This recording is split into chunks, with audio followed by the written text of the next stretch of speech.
Well, hey, thanks for joining me on the podcast, guys. I'm super excited. Thanks for having us, dude.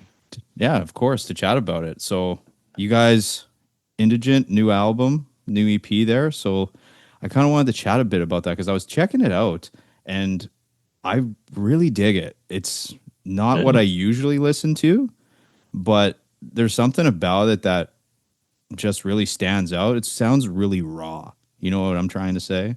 Yeah. That's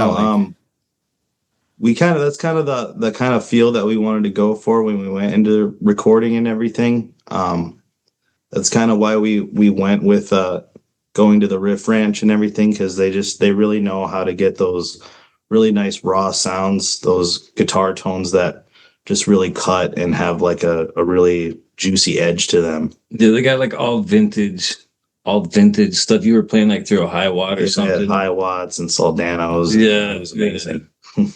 That's cool. How was that process of getting to like mess around with like new equipment like that, and kind of just like, did you really screw around with trying to find the sound for like the guitars, the bass, and all that?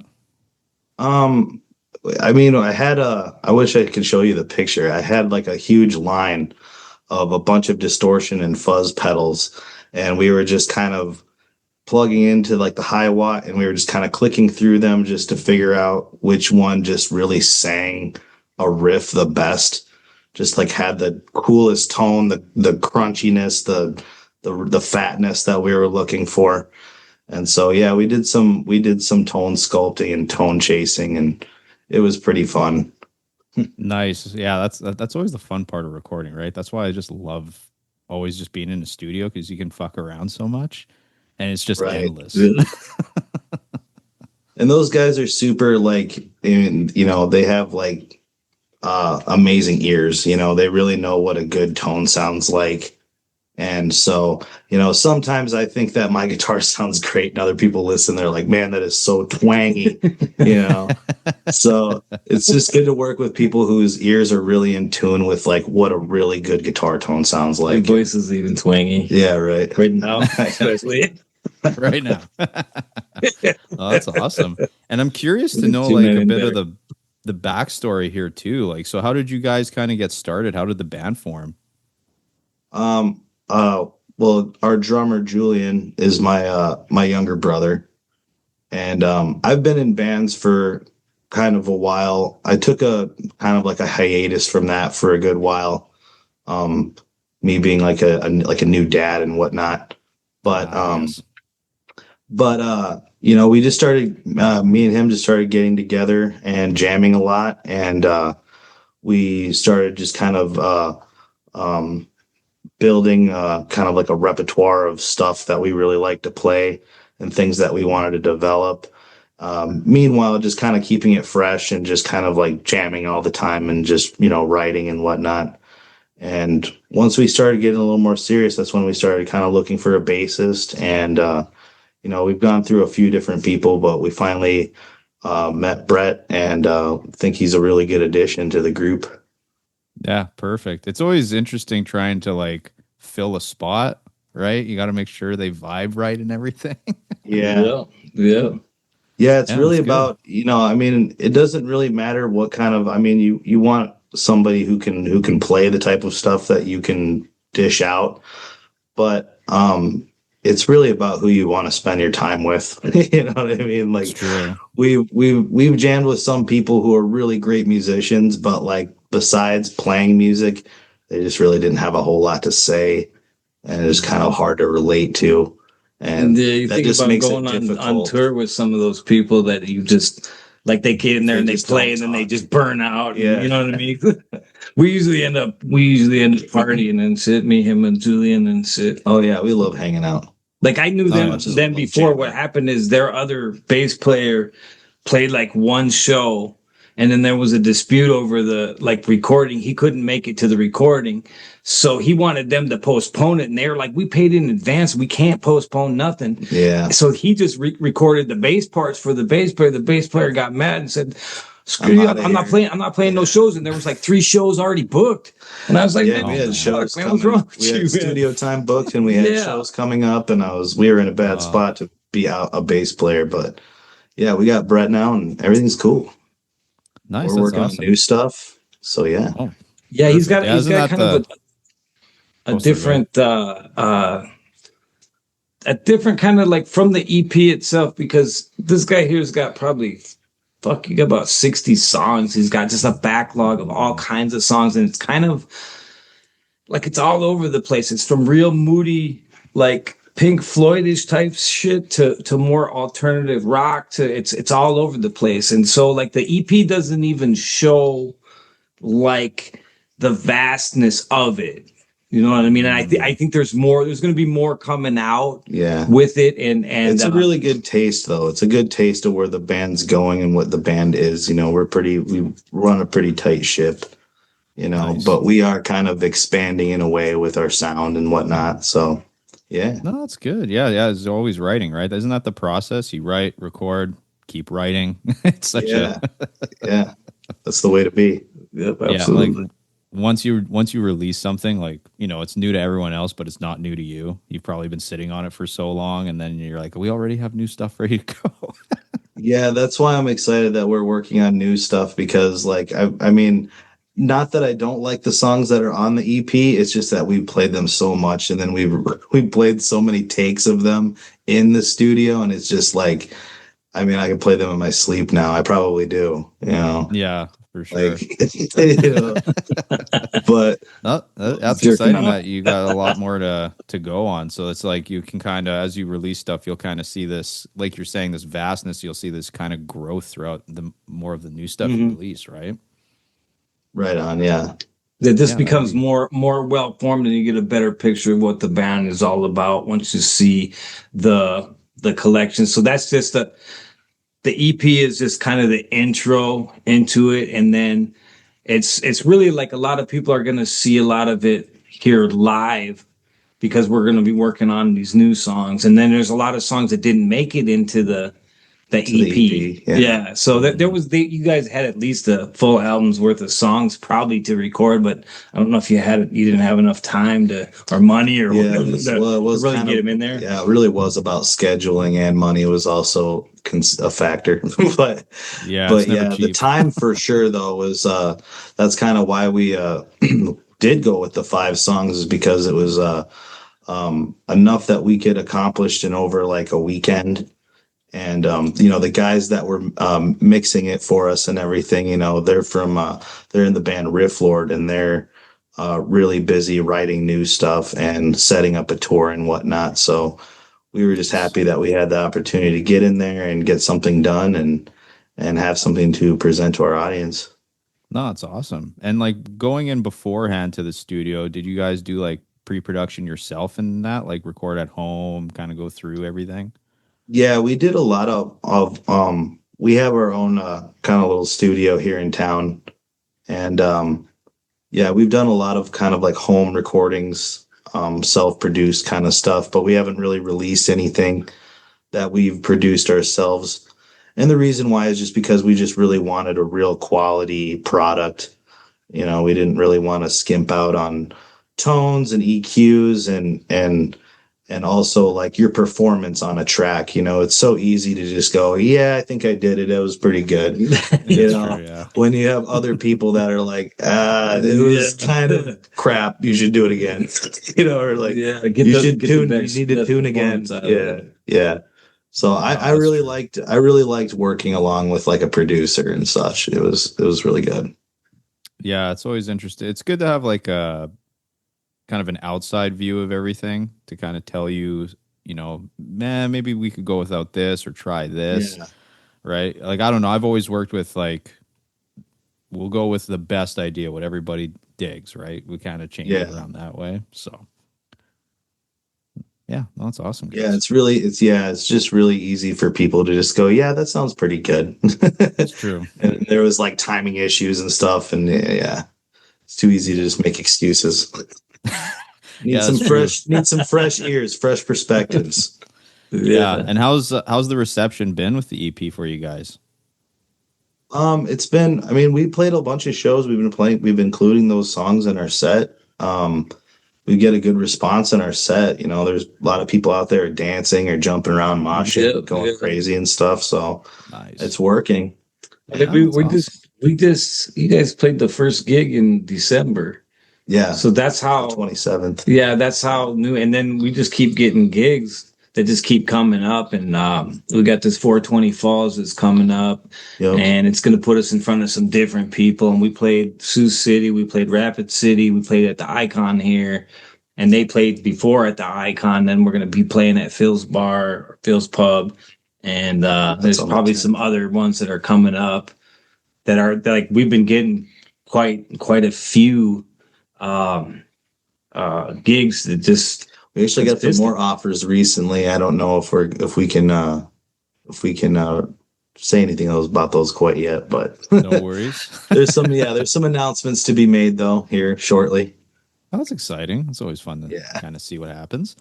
And I'm kind of curious too. So you guys are from, is it Sioux Falls in South Dakota? Yeah. So what's the music scene like growing up there? Is there like a whole mash of genres, or is it kind of more rock or more hardcore or anything like that? I mean, it really depends on when you've lived here. I mean, when I was a really little kid, the music scene was like crazy here because of the Pomp Room.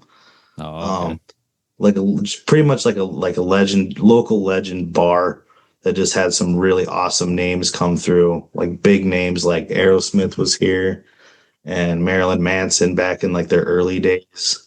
Tons of crazy cool artists.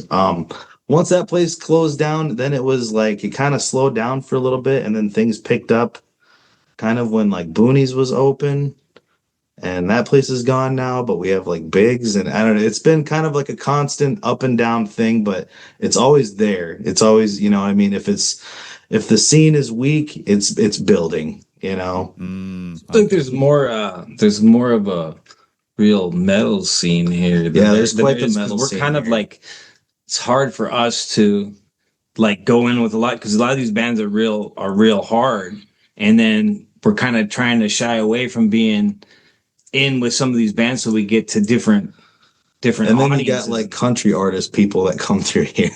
So it's like, who do you book with? You know, there's like, so I mean, but there's plenty of, you know, there's so many bands. Yeah, as far as there's a lot of talented musicians, I think, here in town. There's lots of good bands. Yeah, it's pretty, the scene here right now is just building and building. I think it's kind of a pressure cooker right now. No, that's good. That's awesome. Yeah, I'm always curious about different places.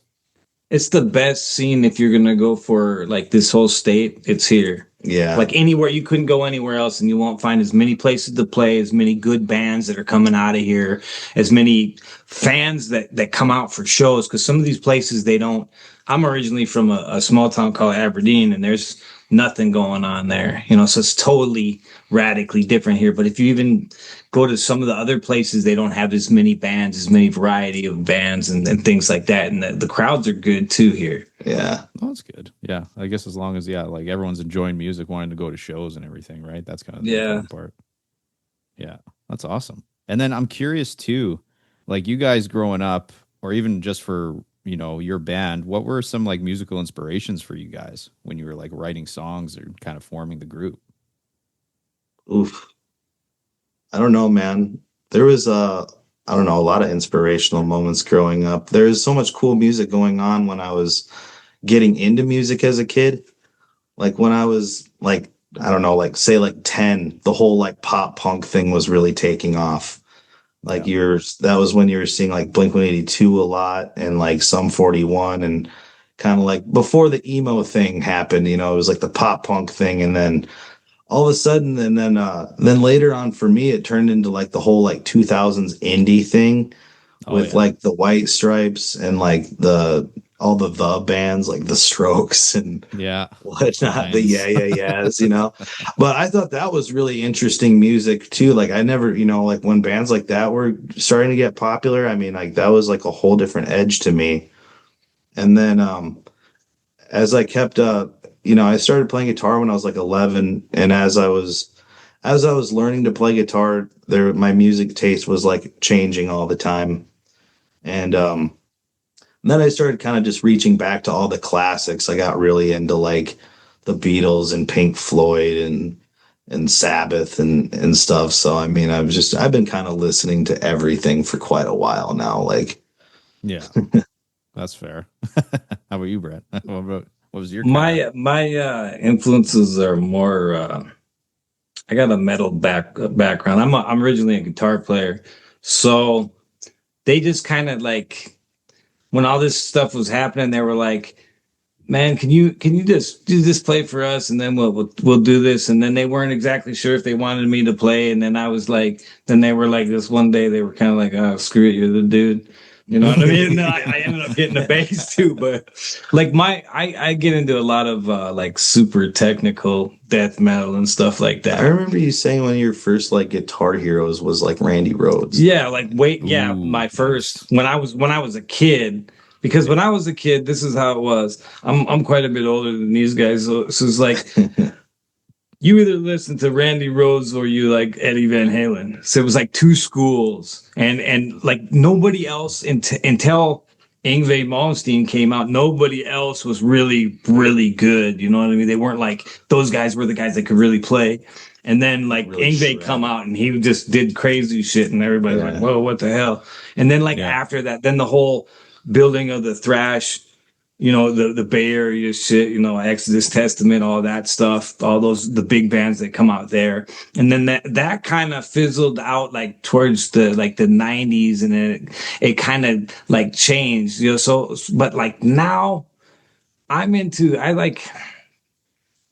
everything from like Carrion Vale to Synestia and bands like that to I like a lot of these European bands like The Ocean and Catatonia, ones like that. And then I also like these weird bands like Dead Can Dance and Irfan and ones like that, like and High Lung. Now all just like weird. These guys probably don't like them. It's all like weird European stuff or like weird like medieval type music, you know, spacey, airy stuff. Like the black, like Euro black metal stuff. Yeah. Well, this like Dead Can Dance. They've been around since like the 80s. I really like Japanese bands lately. Oh yeah. Oh yeah. Like I've had my Otobaki Beaver. It's just insane. Otobaki Beaver. Otobaki Beaver. Yeah. Yeah, and then I love them too. This other band called Tricot, really crazy. But yeah, I don't know. I think Japan is on a completely different plane when it comes to rock music. I would say that over there, all the Asian music is probably so isolated and different than anything. Like Europe has its own sound, we have our own sound. But when you start to get into different places like that, where there's a lot of people, there's more people over there. They have scenes that aren't quite breaking out of their little area. They might be huge over there, and then they come over here and nobody shows up for them. I mean, the same thing happens in Europe. Like some of these bands are just gigantic in Europe, and then they come here, they play through for 1,000 people, but there it's 50,000.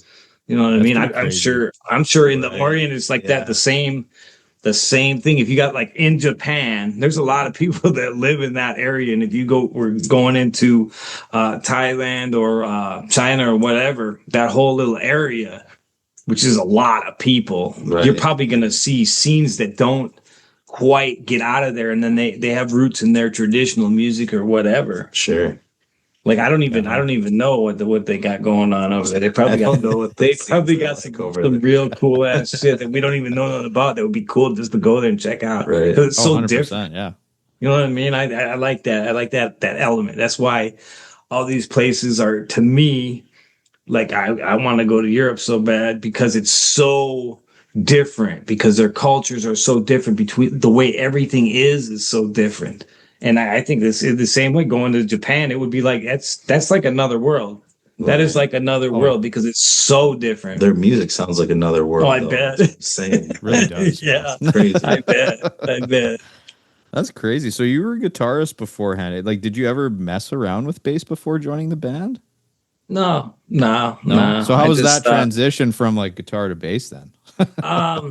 I kind of play the bass like a guitar. You know what I mean? It's kind of like it's like a big guitar. Yeah, well, I that's about it. But that's how I look at it. I kind of look for, it's different because I think the bass, it shines in spaces where it can shine. So some of the songs, like, and this is what I was kind of saying. One of the songs that didn't make it onto the EP, it's called Viper's Venom, and a lot of it's a long, it's like 9 minutes or something like that. Something like that. But it is like free form, and this guy's his deal is more spacey, weird effects. Like he's got a whole pedal board of just like all kinds of like, and we'll come out on some of these jams because we're kind of almost like a jam band in a way. Like you got the main songs, but there's just parts where we're just feeding off each other and just going, and everybody's playing, and he's doing all kinds of weird stuff, and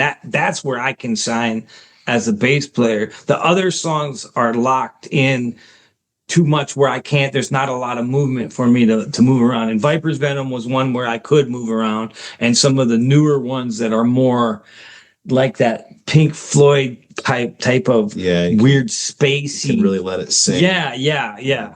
And that's why I think like the bass needs the spaces. It needs the spaces. If everything's real technical, the bass can't. It kind of follows the guitar. Mm-hmm. But I want to do something that's going to be that's going to harmonize with what he's doing. He's going to be playing something, and then where I can move around and find my little niche in there and stuff like that.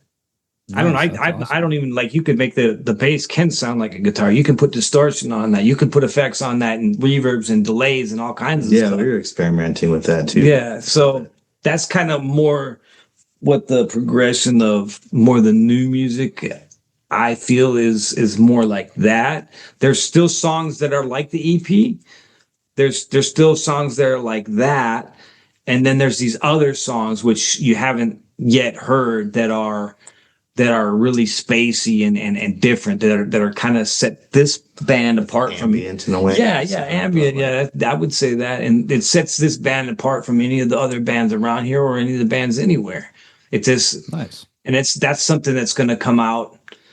It's going to come out later. You know what I mean? I don't know when we get all these songs down. He's got most of like everything like already recorded, and we're putting our parts into whatever and figuring out where everything goes on these other ones. So nice. I imagine in the next next few months we're gonna have everything that we want together. It's gonna be quite a bit. That's awesome. Yeah, there's a lot to do. yeah, for sure. And like, did you have any intention of, after you dropped the EP, like, were you planning on recording more after and releasing more right away, or kind of waiting a bit before you release more stuff? I don't really know. We haven't really had the discussion if we want to kind of drop another EP, or if we want to do like a full album. It really kind of comes down to the availability of everybody involved in recording it. So I'm hoping that we can probably get at least another EP done this year. Otherwise, maybe probably shoot for a whole album or close to something like it. Nice. Because we definitely have the material. you know? Yeah, there's a backlog of material. Now, would the next EP be called Take Two? Is that what it would be? I don't know. Take 50. Skip ahead a little bit. Yeah. You know, there was take one. This is take 50. Yeah, just keep the trend going. yeah. No, just have a bunch of people stealing stuff. They had like 50 items. And I was curious too, Zach, your younger brother being in the band. How's that, having like being in a band with your brother? Like, do you guys get along good, or is there ever arguments in the band? We actually get along really good. We're not the type of, like there's other families, other brothers and stuff. I think that they kind of get like this competing type of attitude or whatever. Like me and Julian are a total team, so that's good. Yeah, no, there's really no issues with us working together. I think it's actually been a good thing for us. It's made us closer as family, and also kind of makes the group just seem all that much tighter, Yeah, no, that's true. Yeah, that's good to hear. Because I've known people who've been in bands with their brothers, and it's a mix. Like, they get along, or it's a nightmare, and bands break up and stuff. So it's kind of crazy. I'm in another band with my brother too. Oh yeah. Nice. So it's a little different. You're the older one. I'm the younger brother in that one. But Yeah. Yeah. The younger one gets picked on more or what? Nah, I don't think so. I don't know if this guy could pick on his brother's. His little brother's big. The younger ones have the higher expectations. Yeah, the babies. Yeah, the babies. That's great. And like, because so I'm curious too for both you guys. What was like the moment growing up that made you want to get into music? Like, was there a specific moment you went to a show or you seen something on TV or just heard something? I tell you one thing that I seen that I was already into music at the time, but a movie that I saw that was just kind of like, oh my God, this is it. Was that Crossroads? Oh, the kid from the Karate Kid, the Steve Vai, and Ralph Macchio. Ralph Macchio was this fake. Steve Vai was playing everything. Yeah, but the whole head cutting scene, I was like, man, this is the greatest. Like intimidation. He just takes the whammy bar, puts it in his face. He's like, what? He's just like totally. He's like doing it. He's like, what?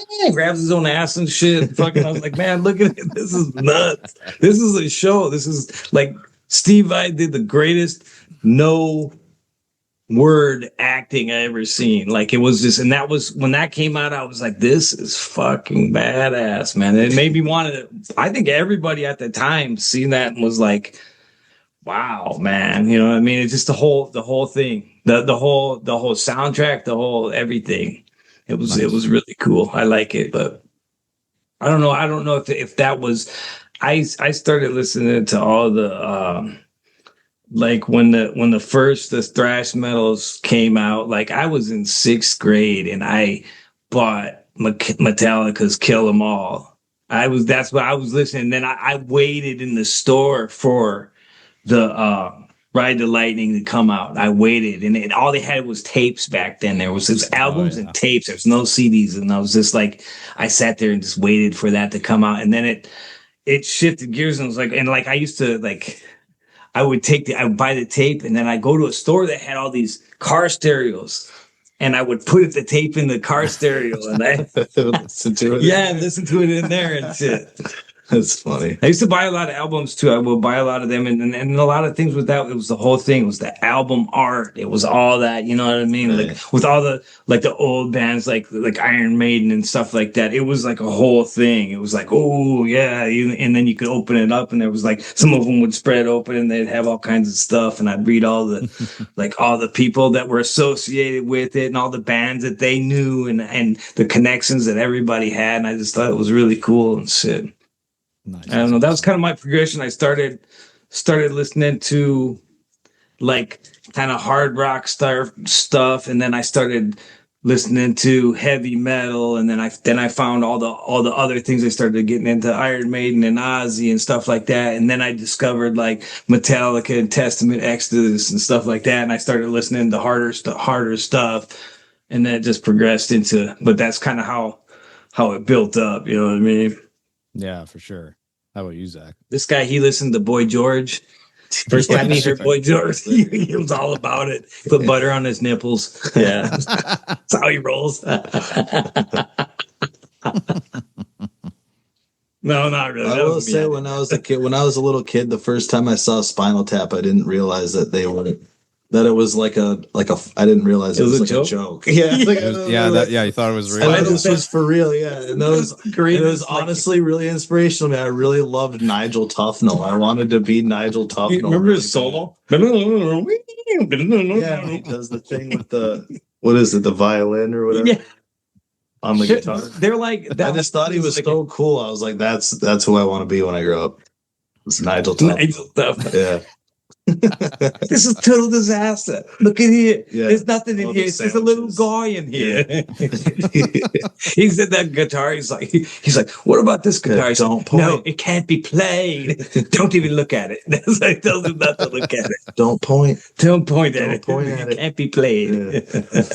It's so funny talking about this. You kind of forget, or you look back and you're like, man, there's been like a lot of good like movies just based around bands or music. Right? It's always, rock. I always forget about that. rock comedies and stuff are really good. Yeah. Like Tenacious D and all that crap. The Big Destiny. Yeah, hilarious. So good. That's awesome. And curious too, like growing up, like with concerts and stuff like that, to you, what was like the best and or worst concerts that you've ever gone to? I don't know about the worst concert. What's the worst concert I've ever been to? I feel like every concert is. You know what? Okay. The worst concert. This is the worst concert I ever went to, and I didn't go on purpose. Like this is when I lived in Minneapolis, and I was like, the Target Center is this huge venue and shit, and like Poison was playing, and I like snuck in there because I seen all these people. I seen all these chicks, and I was like, "Damn, look at all these bitches here, man!" So It was the band. yeah, it was the. No, what's it? And then I fucked them all. There's a bunch of hot chicks. I was like, yeah, I turned around. It was CC DeVille. He's like, hey, me. Like your cocker, right? That's what he's about. No, I went in there and then like we walked in the back and they were playing, and I never liked them anyway. I thought they sucked, but like they were so bad. They were so fucking, and there was so many people, man. There was so many people. There was so many bitches there, and I was just like, damn. But you guys fucking suck, man. They were horrible. They were fucking horrible. Poison. Yeah, they were terrible. that night. Yeah, it's terrible to say that I was at a Poison concert, but I didn't. It'd be worse to say if I paid for it. But I like snuck in. There was like I don't even know how I got in there. We're like you snuck in. You wanted to go. See yeah, I was backstage. You guys really wanted to. See I jerked them all up. Yeah. You guys are the worst. That's what I told them. It's like you guys are the worst. And I was like, yeah, that's what we try for. That's a good one.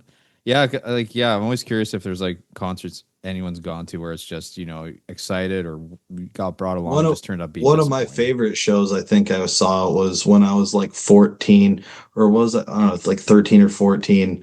Bowling for Soup stopped through town and just randomly decided that they were going to play a show for like the Red Cross because Hurricane Katrina just happened at that time.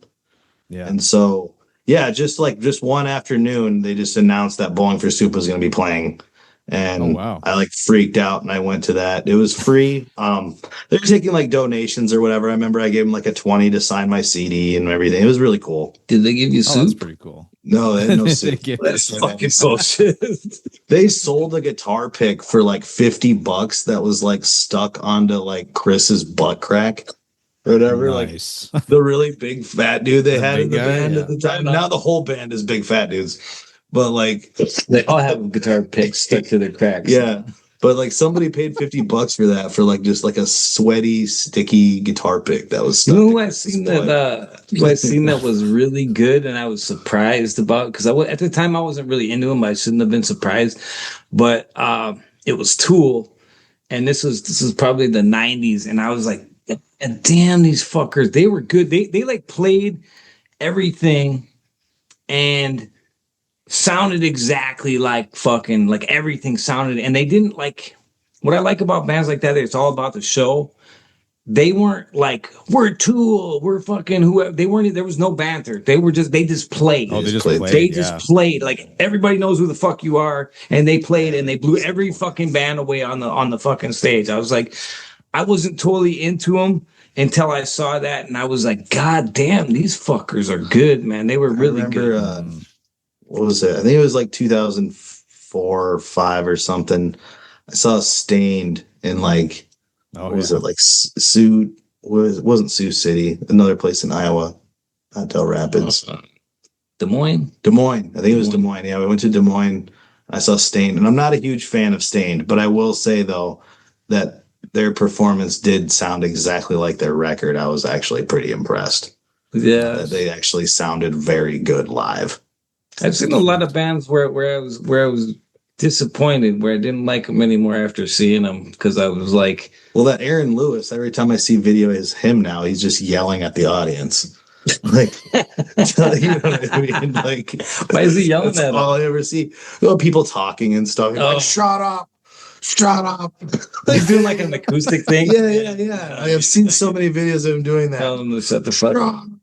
Yeah. Shut Like, oh my God. He's known for. We got to start doing that. If we can get paid, if we can still get paid and He's just right there. tell the whole audience Sitting on your phone, you fuck. Get off your phone. We're in the wrong business. Pay attention to me. Yeah, no shit. Oh, that's hilarious, man. Those are good stories.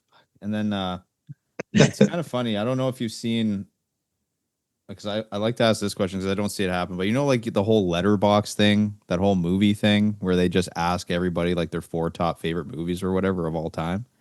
I kind of wanted to do something musically. So to you guys, what's like the 4 best albums? 4 best albums to you of all time. Jeez, that's terrible. Yeah. You want to go first? No. God, my 4 best. Wish you were here, man. Wish you were here. Yeah, you got to do something with. I think got to be in there. And you can kind of just go with like the 4 best to you right now because things change over time too, right? Maybe you start listening to something all the else time. a bit more, but there's always those classics that you always go back to though, where it's just like those comfort albums. Boy George, you know. Boy George. Always Boy. I always really enjoyed. I really liked. There's a Simon and Garfunkel's Greatest Hits. It's probably one of my favorite albums that I've ever owned. I listen to that a lot. Nice. And then Nirvana's In Utero is always incredible. I really wanted to get that special edition box set or whatever. There's like 70 tracks or something like that, like unheard Nirvana tracks that they really. Yeah, no, it was crazy. The White Stripes Elephant. I'm just kind of going off of here. What I'm. Yeah, no worries. Butthole Surfers. Oh, I really like the Doors. The Butthole Surfers, the fucking album. Locust Abortion Technician. That one. Yeah. Fuck yeah. No, because it was like 1987, 1986, and there's nothing like that. Just bizarre fucking acid out fucking. That makes me weird think of the shit, Flaming man. Lips now. The Flaming, what's that?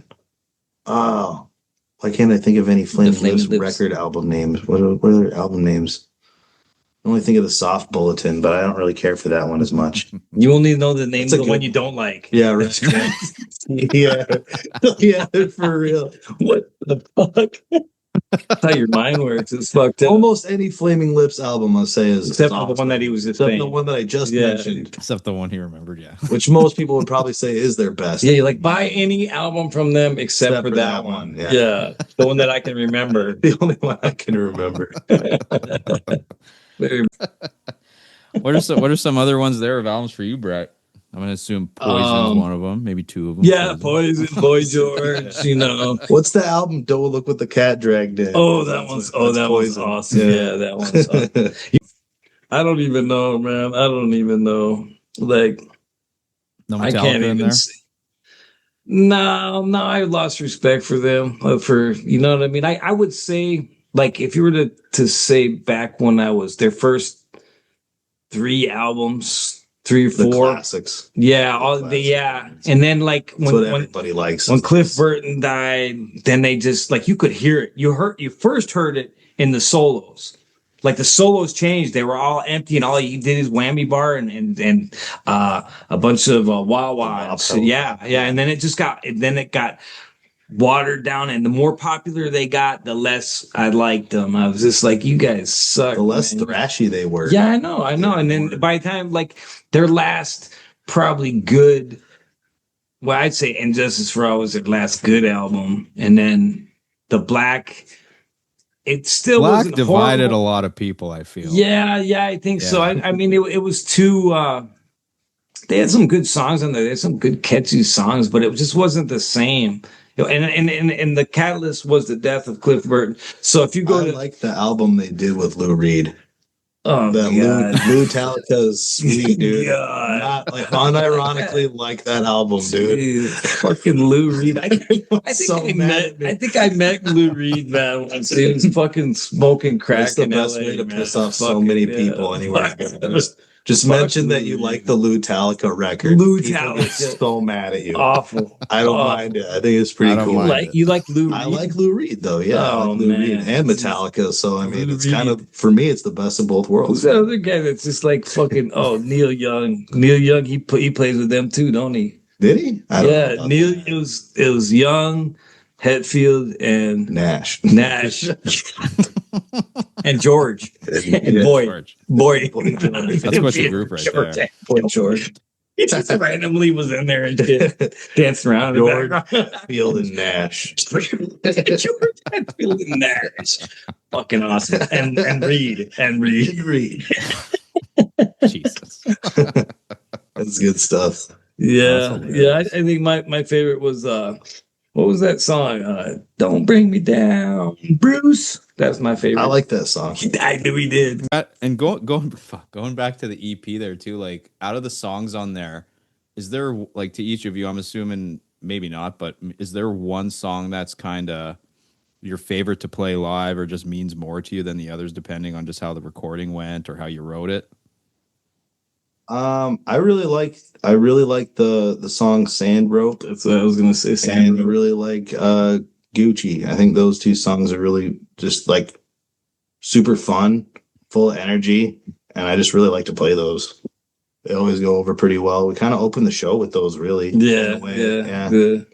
Well, we kind of had a new two songs. We had a new thing that we are kind of figuring out with Julian, where like in order to play the shows, so like those, I mean, he kind of wanted to have like a open kind of jammy thing coming out, and then like go into the songs in the EP, then new songs, and then end with the Viper's Venom, which the Viper's Venom isn't on that EP, which is a damn shame.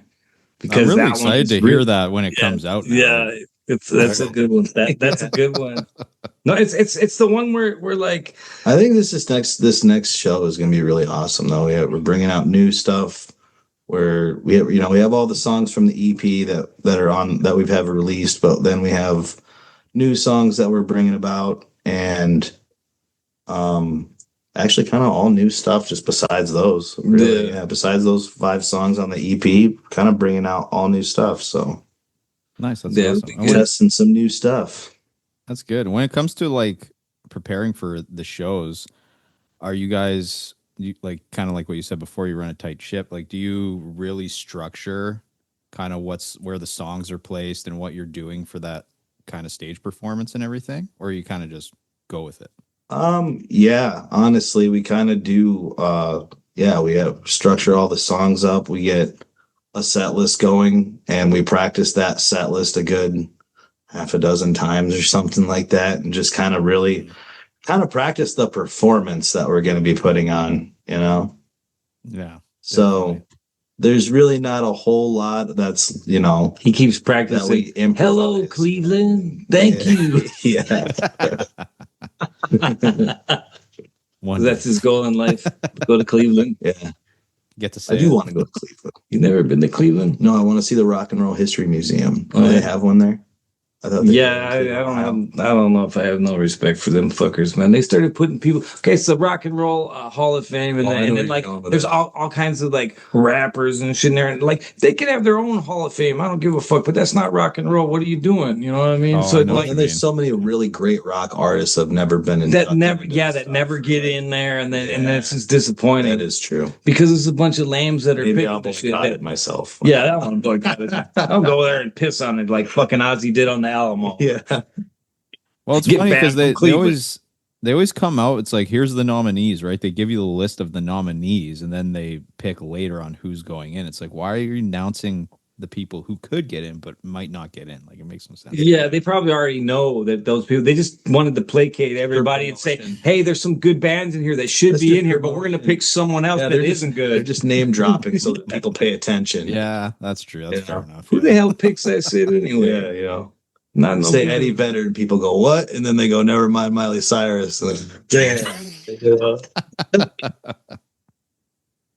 Oh God, it's horrible. She gets it. Yeah, she gets it. She gets it fucking up her ass, but she gets it. This is the greatest podcast ever. Yeah, this is gonna be a good episode. Fuck yeah, man. They're the best ones, man. Where you can just have fun and just laugh about shit. Just, you know 100%. What I mean? Yeah, man. Loose, keep it loose. Just have fun. Shoot the shit. That's it. Dude, what is that Blink 182 record with the Buddha guy on it? What's that one called? Buddha. That's what it's called? Buddha? That's what's called, Buddha, man. All right. I worked at a record store years ago, and I remember we had a copy of that. And I was like a really big Blink 182 fan at the time, and I had never heard of that. Yeah, I was like, that's a very old one. Yeah. I think it was their second one, their second album, because first was Cheshire Cat, and then it was Buddha. And then Dude Ranch came after. Yeah. Oh, okay. All right, that makes sense. Yeah. It was right before, they blew up with Dude Ranch, so. Sure, yeah. Yeah, that's funny. I don't think I've ever heard that record. Did anybody ever tell you? Anybody ever tell you look like the tattooed John Ritter? Tattooed John Ritter. That's funny, man. Oh god. Just kind of resemble him in the face, like not like recent John Ritter, like from a long time ago. Because you're way younger, like for now, you'd be like fucking like 60 some years old. Like, what the fuck? You call me 60? No, you look at the old John Ritter. The old, like kind of a cracked out, tattooed out version of him. I'll take it. I feel like I look. No offense, though. I feel like I look like a ponytailed brawny man. What's a brawny man? What is the dude on the paper towels? The brawny. Oh, that guy. Yeah, but with like a ponytail. Yeah. With a ponytail. Who's the guy with the? They should make him all hipster looking. Who's the bald guy with the earring? The one that the earring. That Mr. Clean. Yeah, that's me. Yeah, I'm Mr. Clean. You're Mr. I'm Mr. Motherfucking Clean. This is Brawny Man. The Brawny Man. And this is the cracked out John Ritter. You cracked out John Ritter. Because you're not really cracked out because you're not skinny enough. So you need to do some more crack. Yeah, you need to do some more crap. So soon as this podcast go over, scores some of that. He's like, yeah, I got some right here. As a matter of fact. Yeah. Oh my God. Yeah, wouldn't that be great? Just randomly pulls out. Wait a second. Passing through the screen, bro. Elevate too quickly. We should go party with this guy, man. This guy's fun. We have playing. Yeah. Hey, where you at? You ever up in Canada, man? Let me know. Oh, you're in Canada. Okay. Canada. I didn't even know. I couldn't tell. Yeah. Where you at in Canada? Edmonton, Alberta. Oh, okay. Yeah. That's kind of Edmonton is like, so if we go straight north of here, we would be north and a little bit east would be into Winnipeg. I've been to Winnipeg before, so yeah. So you're more like, if you go straight down from there, you're probably like Montana. Is that going to Montana? About that. Yeah, it's Montana. Yeah. Is it cool up there? Oh, dude, it's awesome. I mean, don't come during the winter. It's fucking cold as hell. Yeah, well, it's cold here too, though. But I'm sure it's a little more significant up there. It's a little more significant. I mean, Winnipeg's way worse. They always get like minus 50 and stuff like that. So but they had this cool thing, man. I went there and they had like all the like malls were connected underground, and there was like these tunnels that connected them all downtown. And I was like, man, if that was here, people would be getting robbed and fucking tunnels. The malls were here, but they got connected by underground tunnels where you could walk, and there were shops in there. Weird, and you could be in there. I have like dreams about that shit. That's weird, man. You should go there, man. That's probably some weird deja vu from the future. Our hotel like had a little ramp that went into this thing, and you could just walk, and there was like all these shops, and we were like 14 years old or something. We were walking around in here, and I was like, there was like no one really in there. I mean, other than those guys smoking crack. They were in there, but of course, but no, like there was, and then we'll like come up at like different malls, and they connected all the malls through this system of like underground shops and shit. I don't know if they still have it, but it was cool. It's like prairie dog tunnels, but with like a city. Yeah, it was cool. It went right underneath, so you didn't have to walk, across the street. Nothing. You could just That's going cool. a little, and then they had like a little map, and it would show you where you could. So we went to some little mall thing, and then we're like, okay, well, our hotel's over there. Let's go down in this little subway thing and just walk over there. So it was cool. Yeah, it sounds fun to skate. Yeah, go down there. Canada's real clean. That's the impression I got. It was real clean. So it was nice, and it was like it's like over here, but it's not as cracked out. I got yelled at, and is Canada cracked out? I mean, we have our crackheads, you know. Yeah, probably more in like Toronto and fucking places Toronto, like that, and Montreal, which I heard both of those cities were cool as fuck. Like I know the people. Oh yeah, they're cool. Like they're fucking. Yeah. You've been to Vancouver? Oh yeah, Vancouver for sure.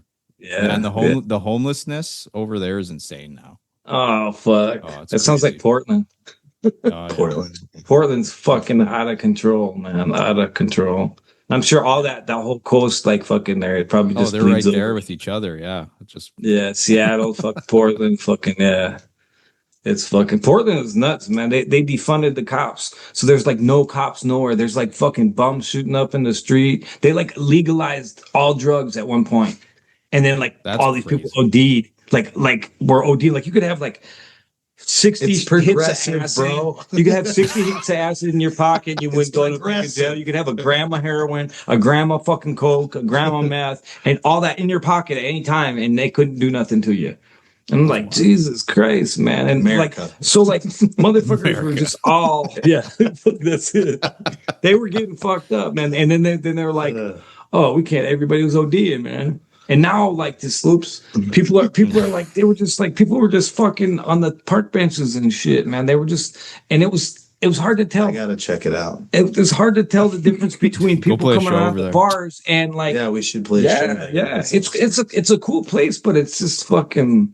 It's on the edge of fucking sketchy ass shit. Like you walk around downtown, they told us we went to the hotel. We couldn't park in front of the hotel. They said, man, you're going to have to move your car. You're going to get robbed. And I was like, we couldn't even get in the hotel. The doors were all locked 24/7. They're locked because they didn't like nobody could. You have to fucking. It was fucked up, and it was a nice high rise. Call them, be like, we're here. Yeah, and then you have to park in a parking garage, and then the parking garage were all like the people like. The security in the parking garage was like, my buddy was like, they fucking look for cars that they can rob shit out of. Like they pay their friends and they go in there and they fucking steal people's shit. And I was like, man, fuck this. It's just fucked up. Then we were looking out and there's like a dude who was spray painting the side of a fucking, it's right downtown. There's a U-Haul fucking U-Haul and he's painting the whole side of the fucking U-Haul. And I'm just like, what's going on, man? People were fucking this shooting up everywhere and fucking, I was like, man, this is fucking nuts. And you couldn't tell the difference between like people coming out of the bar, because people be coming out of the bar, they're like, bah! And then there's people all on the corners, and I'm like, are they fucking homeless people or are they fucking just people partying? I don't know. Yeah, and sometimes people were just partying with the homeless people. I don't know. Like everybody was getting fucked up and it was fucking nuts. It was like you could have fun there, but you could also get. It seems like after a certain time of night, just about everybody's a zombie. Yeah, yeah. There was a bunch of weirdos around. A bunch of fucking weirdos. Jesus. I wasn't the one. I wasn't the real weirdo. I wasn't the weirdo. At the end of the day. At the end of the day, I was like, I was scared. I've been all over, man. I did this fucking. Hilarious. You know what? One time, these fuckers came to my house and they were all, "Hey man, you want to go to New Orleans?" And I was like, "Yeah, how long are we gonna be there?" They're like, "I don't know, 3 weeks." And I'm like, "All right." It's the only time I've ever done this in my life. I was just like, "All right," I jump in this van. There's like 7 fucking people in this van and a dog and shit. We drive all the way to fucking New Orleans, man. And I fucking just start fucking. I scored a bunch of acid and I just started taking acid every day. And I was just running around. And I was sleeping in the park. I was sleeping in the bushes. I fucking, and just party every night. Fucking, there's no like open container law and shit, man. So fucking. Oh, I guess, yeah. Like everybody's, and the bars are open till 5 a.m. So like fucking everybody's just fucked up all the time. And I was fucking there fucking all the time. I was there. Yeah.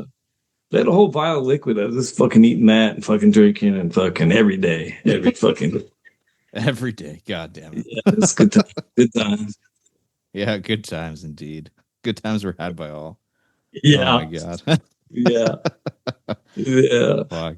That's great. Fuck. You know what, guys? This was so much fun. Before I let you go, though, anything else you want to promote, with the EP, your social media, like Instagram, all that stuff? If you got any other shows coming up, go for it. So we're playing Phil's Pub April 10th. And then we got the 420 Fest, 420 Falls coming up in, I think that's April 22nd, I believe. It was the 19th. Maybe 19th.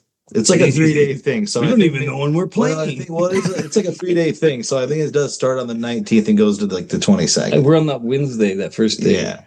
So, and then we got Four Winds later on this summer, which is a festival. So many artists. So if you can make it through here, you're going to see a lot of artists. There's like, we might come to Edmonton too. We'll go to Edmonton. Something artists. Do it. Yeah, I bet it would be cool. We should have a Canadian tour. Yeah. Just eat all the Canadian bacon up there. But check us out. Canadian bacon, it's not even from Canada. It's not, is it? Canadian bacon? They just ship it from Canada. It's called Canadian bacon. Do you guys call it Canadian bacon? No, they just call it bacon. We just call it bacon, man.